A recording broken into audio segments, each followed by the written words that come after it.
I will be reviewing Love and Hip Hop Season 3, Episode 6.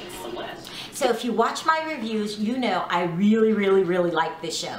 And I like it because it's not so staged. You know how reality shows can get really staged, really over the top, lots of ratchetness.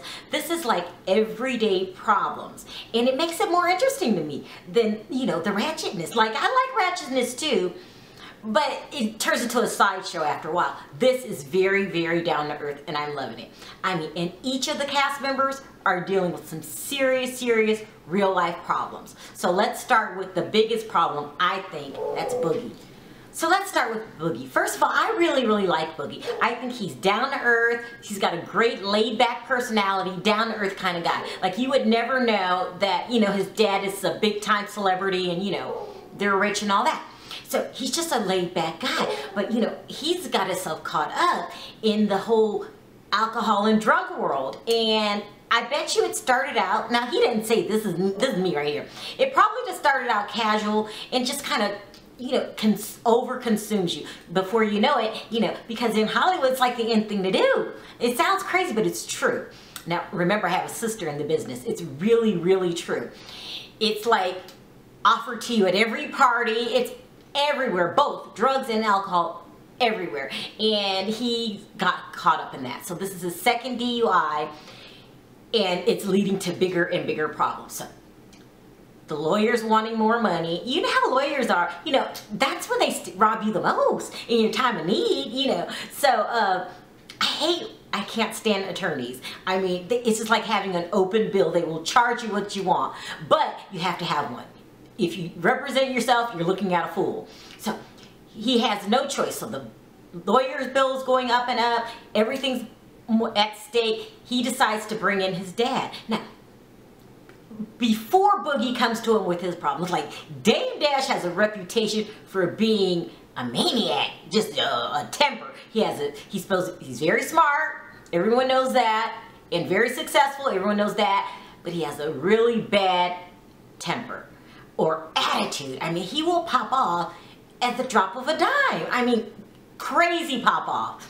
So I can understand Boogie's fear of not wanting to tell his dad, but it was the best thing that he did, because you have to get it out the way, Boogie. You have to get it out the way.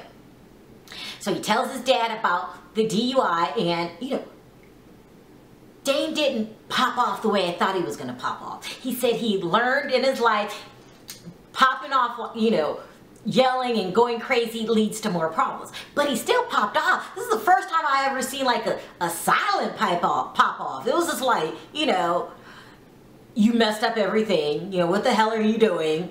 You know, he said some weird things. He said he wasn't mad about a situation. He was mad about his son didn't tell him, because he raised his son to always tell the truth. Don't lie to anybody but the cops. This is what he said. He said, and then he said, so what are you gonna do now? Go to rehab? You know, some white people shit? You gonna go to rehab now? Now, did I mention his girlfriend's white? I mean, what? White people don't go to rehab? What? I don't know. He was just venting and talking out the side of his head and trying to contain his anger. So I guess we should be glad about that. But then he took it a step further, and he said, well, you know, I hate to do this to you, but give me the keys to your car and get the hell out of my house. He put him out. I'm like, what? And then he was like, you know, I hate to do it, but sayonara. I don't know how bad his problem is, because in the upcoming clips, they say, there's a clip where Dame Dash is asking him, is drinking your only problem? What about the lean? You know, lean is liquid heroin. So this is going to get worse. But the only thing he can do now is just face the problem head on and try to, you know, fix it. I mean, I've seen worse addicts, so, you know, hopefully this is at the beginning of your, you know, addiction. But, you know, I feel really bad. I still love him, though. Love him to the bottom of my heart. Love Boogie.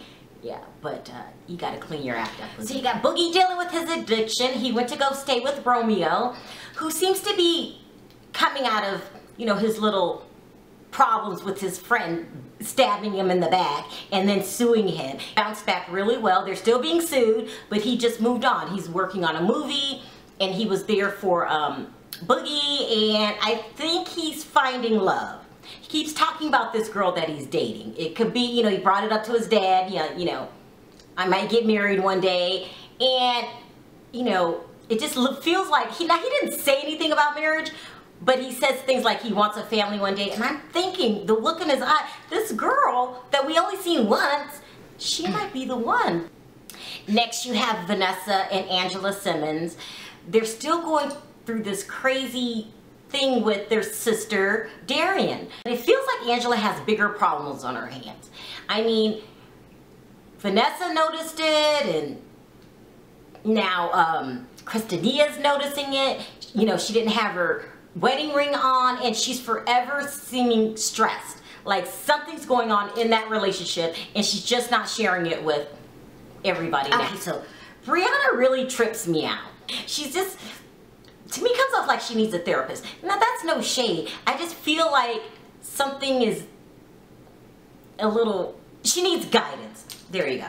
I feel like Briana needs guidance. And if anyone tries to give her guidance, she doesn't listen. She does not listen.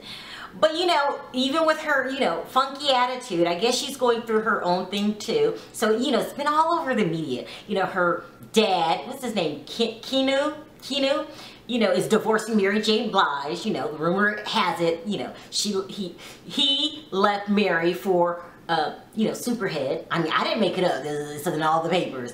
And, you know, Corinne, Superhead, she has a bad reputation, okay? She calls herself an ex-video vixen, but the public isn't liking it, okay? I'm one of the public that's not liking it. I'm a huge Mary fan.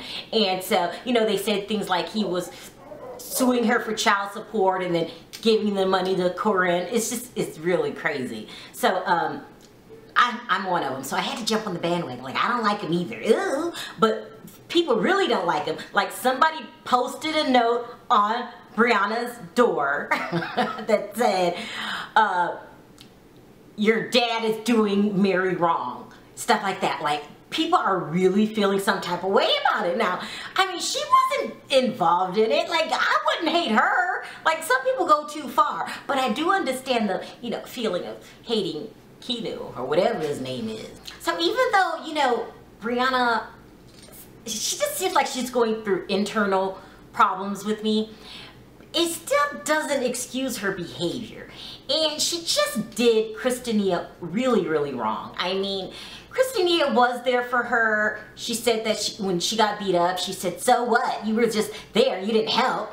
And she spread the rumors about Kristin having an affair with her producer Adonis. I mean, that's no friendship. So Kristin has been forced to move on and cut her off because, you know, she's not getting stabbed in the back, she's also getting stabbed in the front.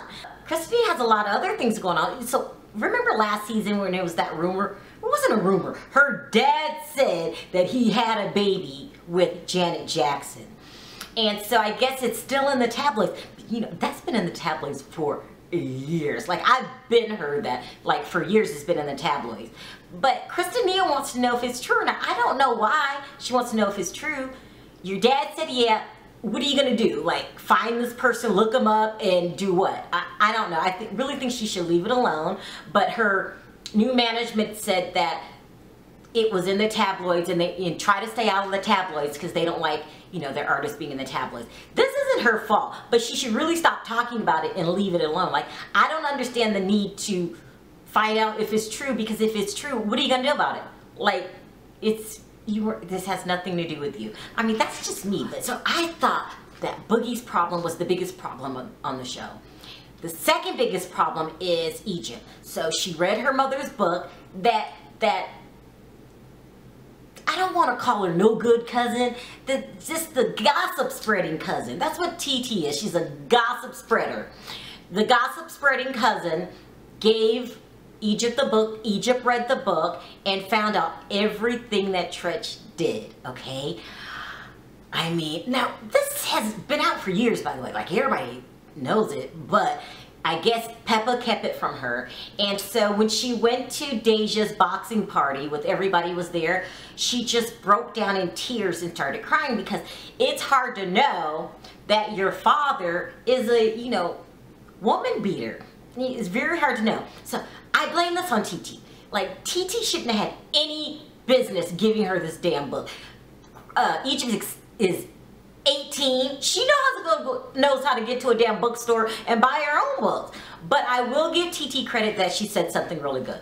She said, that was Tretch the husband. It has nothing to do with Tretch the father. And people do change. This is true. People do change over the years. Still doesn't take away what happened to Peppa, but it was a long time ago, and she should really, really try not to let it affect her relationship too bad with her dad. I mean, she should confront him like, this is what I know, and get his side of the story, but she really shouldn't end their relationship because of it. You know, people do change, and I'm sure just knowing that that information is out there alone is enough punishment. I mean, can't imagine how Tretch might feel when everybody knows, you know, you beat up on women. Or at least you did. I don't know if you changed. I hope you changed. But, you know, it's never cool to put your hands on women. So the episode ends with Peppa finding out that Egypt read the book and that her secret was out. But it's about time. I feel like I don't believe in hiding things. The sooner she tells her the truth, the better off it is. And now it's out of your hands, Pep. This is something that you held onto that wasn't your fault. You know, Tretch has to deal with the aftermath of what he did. Even though it is years later, you still did it, you know. So that's what happened on this episode. This episode was riveting. I really, really loved it. I respect all the people for, you know, putting their business out there for nosy, you know, people like me to watch and judge. I mean, that's a hard thing to do, but it makes it a really, really good reality TV show. I'm saying I'm loving it. So I'll be back next week. Thanks for watching. Talk to you next time. Bye.